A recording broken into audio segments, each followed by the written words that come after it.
Assalamualaikum warahmatullahi wabarakatuh. Perkenalkan, nama saya Aksal Faroji, jurusan Teknik Informatika, Unsuska Riau. Baik teman-teman, di sini saya akan membahas tentang SDLC pada mata kuliah RPLBO, yakni System Development Life Cycle. Untuk mengenal yang pertama, yakni apa itu SDLC, saya mengambil dari Rizky Permana Blogspot. SDLC atau System Development Life Cycle, siklus hidup pengembangan sistem atau System Life Cycle atau siklus hidup sistem dalam rekayasa sistem dan rekayasa perangkat lunak adalah proses pembuatan dan pengubahan sistem serta model dan metodologi yang digunakan untuk mengembangkan sistem-sistem tersebut. Konsep ini umumnya merujuk pada sistem komputer atau informasi. SDLC juga merupakan pola yang diambil untuk mengembangkan sistem perangkat lunak yang terdiri dari tahap-tahap, yakni rencana atau planning, analisis, desain, implementasi, uji coba atau testing, dan pengelolaan maintenance.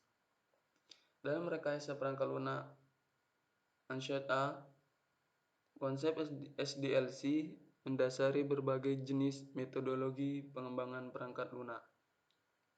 Metodologi ini membentuk suatu kerangka kerja untuk perencanaan dan pengendalian pembuatan sistem informasi, yaitu proses pengembangan perangkat lunak. Terdapat 3 jenis metode siklus sistem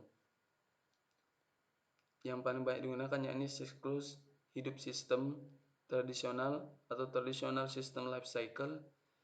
Yang kedua, siklus hidup menggunakan prototyping atau life cycle using prototyping. Dan terakhir, siklus hidup sistem orientasi objek atau object oriented system life cycle. Nah, selanjutnya yakni tahapan-tahapan SDLC. Yakni ada 7 tahapan. Yang pertama yakni planning, yang kedua analisis, yang ketiga design, yang keempat development, yang kelima implementation, yang keenam integration dan testing, dan yang terakhir maintenance. Yang pertama yakni planning atau perencanaan. Lebih menekan pada aspek studi kelayakan pengembangan sistem, feasibility study, aktivitas-aktivitas yang ada meliputi pembentukan dan konsolidasi tim pengembang, mendefinisikan tujuan dan ruang lingkup pengembangan, mengidentifikasi apakah masalah-masalah yang ada bisa diselesaikan melalui pengembangan sistem, menentukan dan evaluasi strategi yang akan digunakan dalam pengembangan sistem, dan terakhir penentuan prioritas teknologi dan pemilihan aplikasi. Itu pada tahapan planning atau perencanaan. Dan yang kedua adalah analisis. Pada tahap analisis ini adalah tahap di mana dilakukan beberapa aktivitas berikut. Yang pertama, melakukan studi literatur untuk menemukan suatu kasus yang bisa ditangani oleh sistem. Brainstorming dalam sistem pengembangan mengenai kasus mana yang paling tepat dimodelkan dengan sistem, mengklasifikasikan masalah, peluang, dan solusi yang mungkin diterapkan untuk kasus tersebut. Analisis kebutuhan pada sistem dan membuat batasan sistem dan mendefinisikan kebutuhan sistem. Itu pada tahap analisis. Selanjutnya adalah pada tahap desain atau perancangan. Tahapan perancangan merupakan proses penentuan cara kerja sistem dalam hal arsitektur, desain, menganalisa data dan skema database, merancang user interface dan program desain dengan alat bantu WML dengan software, visual 3D use case diagram, class diagram, sequence diagram, stage chart diagram, dan activity diagram. Proses desain akan menerjemahkan syarat kebutuhan ke sebuah perancangan perangkat lunak yang dapat diperkirakan sebelum dibuat coding. Hasil dari proses perancangan ini akan didapatkan spesifikasi sistem. Dan yang keempat adalah development atau pengembangan. Merupakan tahap penulisan program yang telah dianalisis dan desain, membuat technical arsitektur, create database, kemudian mengkonversikan perancangan logika ke dalam kegiatan operasi coding dengan menggunakan bahasa pemrograman tertentu. Yang kelima, implementation atau implementasi. Tahap berikutnya adalah implementasi, yaitu mengimplementasikan rancangan dari tahap-tahap sebelumnya dan melakukan uji coba. Dalam implementasi dilakukan aktivitas sebagai berikut. Pembuatan database sesuai skema rancangan. Yang kedua, pembuatan aplikasi berdasarkan desain sistem. Yang ketiga, pengujian dan perbaikan aplikasi atau debugging.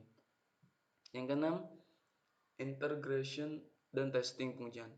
Tahap pengujian adalah tahap pengujian dari sistem yang telah diimplementasikan di langkah sebelumnya. Tahap ini merupakan tahap yang paling berpengaruh dalam proses pembuatan sistem. Karena jika ada salah satu bagian yang tidak sesuai, maka harus ada perancangan ulang di bagian tersebut. Dalam tahapan ini tidak hanya menguji desain yang digunakan, namun menguji semua sistem yang telah ditetapkan. Seperti tidak ada kesalahan, image yang salah, pengujian sistem seperti penyimpanan data, dan lain-lain. Dan yang terakhir adalah maintenance atau pemeliharaan. Setelah melewati tahapan pengujian, maka tahap selanjutnya adalah development, yaitu tahap rilis sistem yang telah dibangun kepada klien yang telah memesan. Setelah development, masuk ke tahap maintenance. Pemeliharaan yang dimaksud adalah untuk menjaga sistem supaya tetap mampu beroperasi secara benar, seperti pemeliharaan data, pembaruan sistem sesuai kebutuhan baru, dan serta meningkatkan keamanan data. Nah, sekarang model-model SDLC. Saya mendapatnya dari sumber Yusuf Wahyu wordpress.com. Ini ada 4: waterfall, prototype, red SDLC, iterative SDLC. Waterfall SDLC. Waterfall adalah pendekatan SDLC paling awal yang digunakan untuk pengembangan perangkat lunak. Hal ini juga disebut sebagai model SDLC linear sequential dalam model waterfall. Setiap tahap berurutan dan tidak dapat meloncat tahapan ke tahap berikutnya. Harus menyelesaikan tahap pertama baru lanjut ke tahap kedua tersebut. Kelebihan waterfall model: simple, mudah dimengerti dan diimplementasikan, mudah untuk mengelola, fase diproses dan diselesaikan satu persatu, cocok untuk proyek skala kecil, jelas dalam mendefinisikan setiap tahap, mudah menentukan pencapaian suatu sistem, proses pendokumentasian lebih mudah. Kekurangan waterfall model: aplikasi cenderung lama, risikonya tinggi, tidak cocok untuk proyek yang kompleks dan object oriented projects, tidak cocok untuk proyek jangka lama, tidak cocok untuk proyek berganti-ganti model proses, sulit untuk mengukur kemajuan dalam tahap. Itu kelebihan dan kekurangannya. Dan ini adalah skema dari waterfall model. Ini pertama requirement analysis, kemudian sistem desainnya, implementasiannya, testing, development, dan maintenance. Selanjutnya yakni prototype SDLC. Prototype digunakan untuk memungkinkan klien atau user mengevaluasi sistem yang dirancang di awal oleh developer yang mencobanya sebelum diimplementasikan. Hal ini dapat membantu memahami persyaratan pembangunan sistem yang spesifik oleh user dan mungkin belum mengimplementasikan oleh developer selama perancangan produk. Kelebihan prototype: meningkatkan keterlibatan pengguna dalam produk. Model sistem dibangun, di-share ke user, mengurangi waktu dan biaya, feedback user yang tepat, fungsi yang tidak ada dapat diidentifikasi dengan mudah dan cepat, fungsi yang membingungkan dapat dihilangkan. Dan ada kekurangannya, yakni risiko analisis, penggunaan bingung, upaya diinvestasikan dalam pembangunan.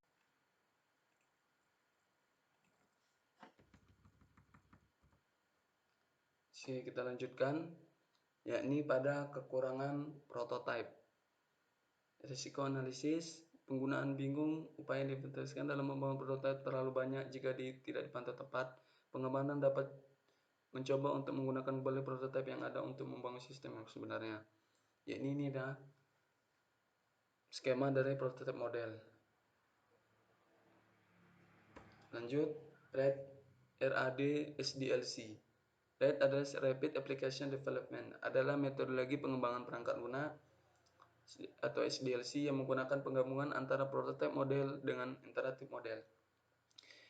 Rapid Application Development adalah metodologi pengembangan perangkat lunak SDLC yang menggunakan penggabungan antara prototipe model dengan interaktif model. Kelebihan RAD memudahkan mengkomunikasikan perubahan sistem, progress development bisa diukur, waktu interaksi bisa diperpendek, mengurangi waktu development, mudah dalam menentukan dasar sistem, bermudah feedback customer, cocok untuk proyek yang waktu pengembangannya lebih pendek, cocok untuk sistem yang berbasis komponen dan struktur. Kekurangan, ketergantungan pada anggota sistem, hanya sistem yang bisa modelisasi membutuhkan development dan desainer yang berpengalaman, ketergantungan pada keterampilan model, kompleksitas manajemen tidak dapat diterapkan pada proyek yang kecil atau murah. Ini dia ada skema dari RAD SDLC.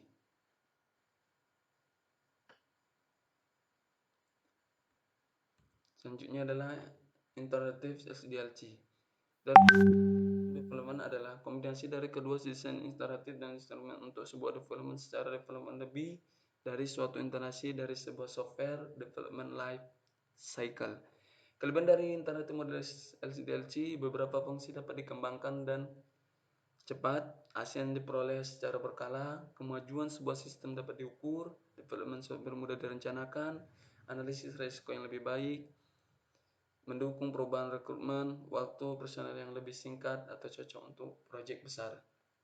Ini dia kelebihannya. Dan kekurangannya, membutuhkan resource yang cukup banyak, meski biaya perubahan rendah tetapi sangat tidak cocok untuk mengubah persyaratan, memerlukan perhatian manajemen. Pemasangan sistem struktur dan desain mungkin akan timbul karena tidak semua persyaratan ditentukan di awal untuk pengembangan sistem. Tidak cocok untuk proyek awal, proyek kecil, kompleksitasi manajemen, membutuhkan tenaga ahli untuk analisis risiko yang timbul. Ini dia skema dari Intertype SDLC. Sekian dari saya akhiri. Assalamualaikum warahmatullahi wabarakatuh.